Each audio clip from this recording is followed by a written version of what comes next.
The cops were already shouting when I walked into the clubhouse. Chairs toppled, neighbors argued, and someone yelled my name like I just walked into a war zone. And there she was at the center of it, Karen Jordan, the fat HOA president, sweating through her floral blouse, waving a stack of papers like a warrant. This meeting decides whether your dog lives or dies, she barked. My service dog Teddy wasn't even allowed here. He was at home under quarantine, pacing behind a bright orange dangerous animal sign she'd forced on my door. Karen smirked, certain she'd already won. But she didn't know what I brought with me tonight. No one in that room did, yet. Karen Jordan wasn't just the HOA president. She was the self-appointed dictator of our quiet little suburb, a fat, heavy-set woman who moved with the confidence of someone who believed her size made her impossible to challenge. She wore bright floral tops stretched tight across her stomach, and a visor she practically lived in, like she was always prepared to judge someone's lawn at a moment's notice. The first time I saw her, she wasn't introducing herself. She was berating a neighbor for having unauthorized petunias. The poor guy was just trying to unload groceries when she marched up, breathless but relentless, shoving a clipboard at him. "These colors are not approved," she huffed, jabbing her pen at the flowers as if they'd committed a felony. "Fix it or expect a fine." That was Karen's world rules power and the thrill of watching people bend. When she noticed me watching, her eyes narrowed, small, sharp, calculating. Later she learned I had a service dog, and that was the moment the switch flipped. She saw Teddy not as a companion, not as medical equipment, but as a threat to her spotless little empire. A barking dog, even one bark, gave her something precious, a foothold, a reason to control me, a storyline she could weaponize. And from that moment on, she made it her mission to break us. I didn't move to Greenfield Meadows for the community. I moved there for the silence. After years of sand explosions and nights where every shadow looked like a threat, I needed a place where the loudest thing was supposed to be a lawnmower. The house was small, one story with a fenced yard, and a porch where Teddy liked to sun himself. It wasn't fancy, but it felt safe, or at least it did in the beginning. My routine was simple because it had to be. Mornings were for grounding. Teddy and I walked the same route every day. He stayed pressed to my left leg, always listening, always reading me. If a car backfired or a garbage can lid slammed, he was there instantly, leaning into me with that deep pressure contact that kept my brain from spiraling. People saw a golden retriever. I saw a lifeline. For the first few weeks, the neighborhood seemed normal enough. Retirees walking laps, kids riding scooters, sprinklers ticking on at predictable times. But beneath that peace was something else, a tension you could feel but not place. Neighbors waved, but their eyes flicked toward the HOA office whenever they did. They were friendly but cautious, like people living under a watchtower. It didn't take long to understand why. I'd barely been there a month when I overheard two residents whispering at the mailbox. "Karen's on the warpath again," one muttered. "Who's the target this time?" the other asked. "Whoever she decides." I didn't think much of it then. Neighborhood gossip. But I noticed how fast people corrected themselves when they saw her approaching Karen, the fat woman in the floral shirt and visor, marching down the sidewalk with a binder clutched to her chest like a weapon. Still, she left me alone at first. A nod here, a tight smile there. Teddy fascinated her, but she didn't have an angle yet. That changed on a warm Wednesday morning. Teddy and I were walking past Mrs. Gable's Roses when a delivery truck backfired hard, a sharp crack that sent electricity through my nerves. My body locked, just for a second. Teddy barked, once sharp and protective, then pressed into my knee exactly as trained. It was nothing, but for Karen it was everything. Her door flew open so fast it bounced off the stopper. She stormed out, breathless sweat beating at her temples.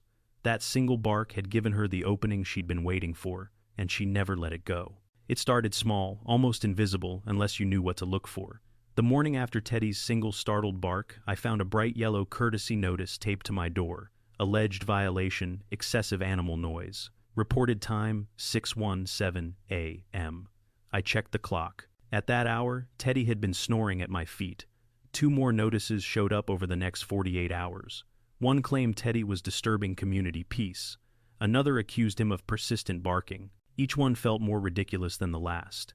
Neighbors began peeking through blinds when we walked by, like they were waiting to witness a public meltdown. A patrol car passed our street twice as often as normal, the officers giving me sympathetic but wary looks. It was subtle, but the shift was unmistakable. Then came the twist. I overheard Karen, the fat woman in her floral top, standing on her lawn telling a pair of dogless neighbors, "If he can't control that animal, we'll have to take action before someone gets hurt." Just like that, a narrative was born, and she was feeding it daily. 3 days later, I caught Karen on my property.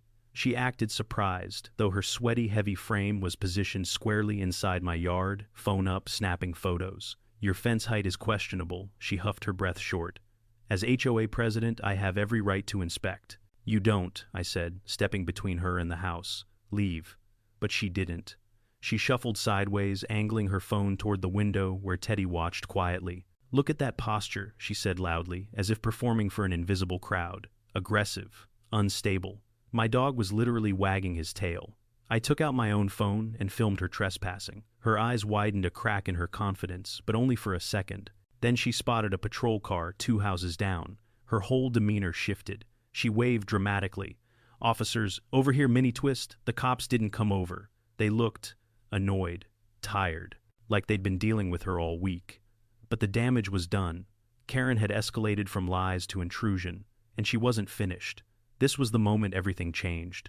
Teddy and I were finishing a calm morning walk when Karen burst out her front door, cheeks flushed, breathing hard, her floral top clinging to her like it was under stress. She locked onto Teddy instantly. "Your animal is a menace," she declared. I kept walking, not engaging. That was the plan. But then a second patrol cruiser rolled up. 2 officers stepped out, already exhausted by her theatrics. As they tried to ask what happened, Karen launched into a dramatic monologue about Teddy lunging at her. That was a lie. But the next moment wasn't. While the officers exchanged looks, both visibly done with her, Karen stepped forward and shot something from a small silver can. A mist blasted Teddy directly in the face. He yelped, collapsed sideways, pawing frantically at his eyes. The smell hit me sharp, chemical, bitter. Not citronella, something harsher. My blood boiled so fast I tasted metal. I knelt beside Teddy, flushing his eyes with the saline Officer Sanchez shoved into my hands. His whimpers broke something inside me. The officers confiscated the can, bagged it, tagged it, but treated the whole attack as a civil dispute. Mini twist. Later, the lab report confirmed Karen had mixed citronella with concentrated capsaicin. She hadn't just crossed a line. She'd declared war. The next morning, a white van with the county seal pulled into my driveway. Animal control. My stomach dropped. Officer Ruiz stepped out, clipboard in hand. He wouldn't meet my eyes. "Sir, we received a report your dog bit a child yesterday." My brain froze. There was no child. There had never been a child. Ruiz continued reading robotically. "Due to the severity of the alleged bite, your dog must be quarantined. 10 days. County shelter preferred, but home quarantine allowed under conditions." He handed me a giant orange sign, "Dangerous animal." My home now looked like a felony crime scene. Then came the sucker punch. Karen had filed for an emergency destruction order, citing a history of aggression, a history she had invented. I had 24 hours to produce evidence proving Teddy wasn't dangerous. Mini twist. If I failed, Ruiz would return the next day and take Teddy permanently. The clock had started. I spent the next hours knocking on doors, begging for security footage. Every house with a camera had the perfect angle. Every neighbor gave the same fearful answer: "I can't get involved. Karen will make my life hell." Some lied about malfunctioning systems. Some just shut the door. Even Duke, whose camera showed everything, claimed it froze yesterday. The green status light blinked steadily behind him. It felt like betrayal. It felt like isolation. Exactly what Karen wanted. By noon, I had nothing. Teddy paced inside, confused why he couldn't leave the yard. His trust in me was absolute, and I felt like I was failing him. Then the HOA emailed me $1 250 inches fines, violation threats, foreclosure notice if unpaid. Karen wasn't just trying to kill Teddy. She wanted me gone too. I broke for a moment, just a moment, until Teddy nudged my hand, grounding me with the same deep pressure contact he'd used in combat zones. That's when clarity hit. I didn't need mercy. I needed strategy. Mini twist cliffhanger. I called Marcus, my old teammate, a tech genius. And 30 minutes later, he hacked into the HOA's weak server and found the emails. Emails proving Karen, the fat, malicious tyrant, had fabricated everything. But we couldn't use them illegally. Meaning my greatest weapon was a weapon I couldn't fire. Not yet. The clubhouse felt like it was holding its breath when I walked in. Folding chairs scraped, neighbors whispered, and 2 uniformed officers stood planted by the door. The meeting was supposed to be community safety policy, but everyone knew what it really was: Teddy's trial. Karen Jordan, the fat HOA president whose floral blouse looked ready to give up on her, sat at the center table like a judge waiting to swing the axe. She tapped her gavel sharply, jowls tightening with authority she didn't deserve. "This meeting will determine whether Mr. Dalton's vicious animal remains in this neighborhood," she announced, puffing herself up. "This community will not tolerate danger." I stood. "Then, let's discuss the alleged bite. What hospital treated the child? What officer took the statement? What evidence?" Karen slammed the gavel again. "The family wishes to remain anonymous. You will not interrogate victims." But the murmurs had started. Doubt was spreading. People shifted in their seats, glancing around, realizing something didn't add up. Karen sensed it too. Her face flushed. Sweat beaded under her visor. She thought she had already won. She had no idea the ground beneath her was about to disappear. I nodded toward the back. Sarah stood, hands shaking but resolute. Her voice cracked at first, then steadied with each word. "There was no child," she said. "There was no bite. I was there. Teddy never touched anyone. Karen told me to file that report. She forced me to sign it." The room erupted. Gasps, curses, chairs scraping back. Karen shot up so fast her chair toppled. "Lies, all lies. She's conspiring." But Sarah wasn't done. "I have a sworn affidavit," she said, holding up the document. "And copies have already been emailed to Animal Control and the DA's office." Then Marcus rose in the back row, calm as a surgeon. "And just so everyone is aware," he announced, raising his phone, "this entire meeting is being live-streamed. Local news is watching. A few hundred viewers so far." Every color drained from Karen's face. Her heaviness seemed to sink her into her chair. "Turn that off," she barked, voice cracking. "It's a public meeting," Marcus replied. "Law says it can be recorded." Whispers swelled into open accusations. So she lied. She nearly got that dog killed. She framed him. The power Karen had choked this neighborhood with for years began to crumble. And I hadn't even spoken yet. Karen tried to flee literally. She grabbed her binder, stuffed with fabricated complaints, and lurched toward the exit, her steps heavy, frantic. But Mrs. Gable stepped in front, of her arms crossed. "You've bullied us long enough," she said firmly. The officers moved next. The sergeant's voice carried over the chaos. "Ma'am, sit down.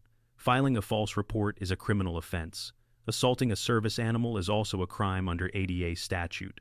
Karen froze mid-stride, trembling. I didn't. This is being blown out of proportion, ma'am." The sergeant repeated. "Take a seat." She sank into her chair, looking smaller than I'd ever seen her. Her floral blouse was damp with sweat. Her voice collapsed into a broken whisper. This was supposed to be simple. He was supposed to just leave. The HOA board members folded instantly, distancing themselves. "We didn't know," one stammered. "She said there was proof," the other whimpered. I finally stepped forward. "You tried to kill my dog," I said, voice steady. "You tried to destroy my life with lies. And you did it because you thought no one would ever challenge you." Karen looked up at me with wide, terrified eyes. "You should have made sure no one was watching." The sergeant radioed dispatch. And just like that, the woman who had tried to bury me was the one being escorted out. The morning after the HOA meeting felt unreal, too quiet, too still. The bright orange dangerous animal sign still hung on my door like some dying accusation. Teddy nudged my leg as I poured coffee, tail brushing against the cabinets, sensing my tension but not the storm that had just passed over his life. My phone rang. "Mr. Dalton's supervisor, Kim, with Animal Control."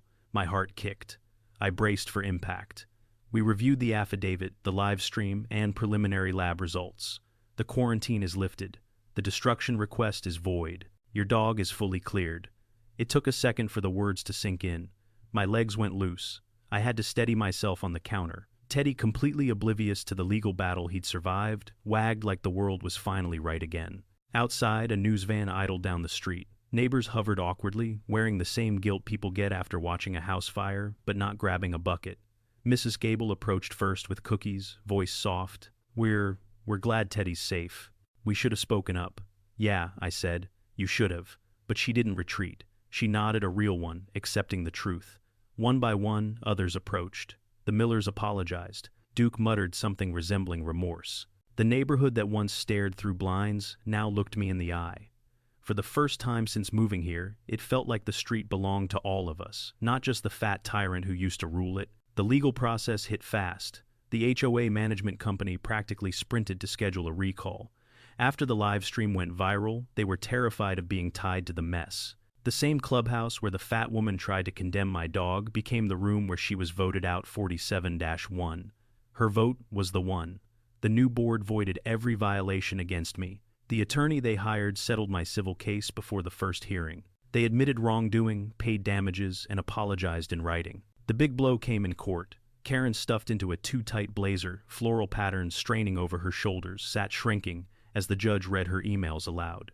The courtroom was silent except for her shaky breathing. "This is a textbook case of malicious intent," the judge said. "Miss Jordan, you abused authority, endangered a service animal, and manipulated public systems for personal vendetta." Then came the line that ended her. "I am referring this case to the district attorney for review of criminal charges." Her face broke. All that power she hoarded, gone in seconds. The two board members who supported her scrambled to distance themselves. They resigned, issued statements, and scurried away like rats from a sinking floral-patterned ship. Life settled after that, but a better kind of settled. Kids who used to avoid Teddy now knelt to pet him. Neighbors waved without checking over their shoulder. Even Duke tried awkwardly to give Teddy a jerky stick, which Teddy politely declined because he has standards. Then one afternoon I got an email from the city clerk. "You and your service dog are invited to a recognition ceremony." I almost ignored it. Marcus didn't let me. "This isn't for you," he said. "This is for your partner." So we went. City Hall was packed. The mayor spoke about service animals and quiet heroes. Then he placed a medal, an actual medal, around Teddy's neck. Teddy sneezed, shook his head, and wagged like the applause belonged to someone else.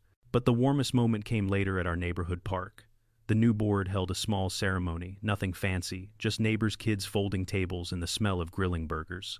The mayor pulled a cord, unveiling a wooden sign carved fresh, "Teddy's Park." The cheers were genuine, so were the smiles. Teddy just sat beside me, medal slightly crooked, loving every head pat he got. That night when the crowd left and the sun dipped low, we stayed in the park. The wind moved softly through the branches. Teddy rested his head on my knee, breathing slow and steady. The question from the worst night of this fight echoed back to me. How far will a man go to defend his own? Far enough to stand alone. Far enough to face a system stacked against him. Far enough to win. Teddy sighed, warm and content, and I scratched behind his ear. "Yeah, buddy," I whispered. "We're finally home."